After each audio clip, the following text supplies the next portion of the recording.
अस्सलामु अलैकुम वरहमतुल्लाहि वबरकातुहू। मोहतरम नाजरीन, रमज़ान का मुबारक महीना चल रहा है। हर कोई जानता है कि हर मुसलमान मर्द औरत आकिल बालिग पर पूरे महीने के रोज़े फ़र्ज़ हैं।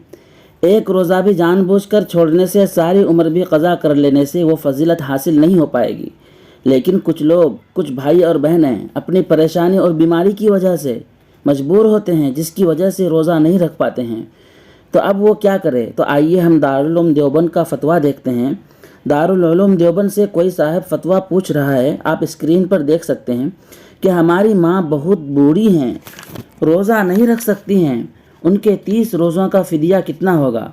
दारुल उलूम देवबंद ने इसका जवाब दिया है, बिस्मिल्लाहिर्रहमानिर्रहीम।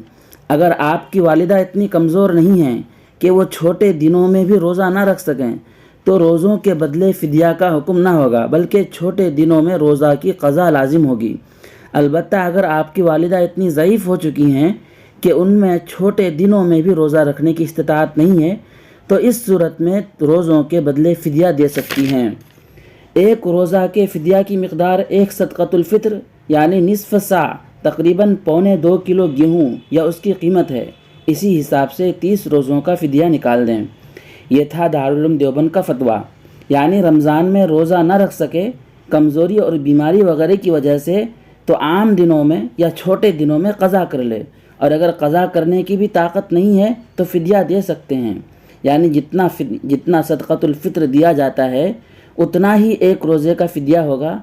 उम्मीद है कि आपको बात समझ में आ गई होगी। अस्सलामु अलैकुम वरहमतुल्लाहि वबरकातुहू।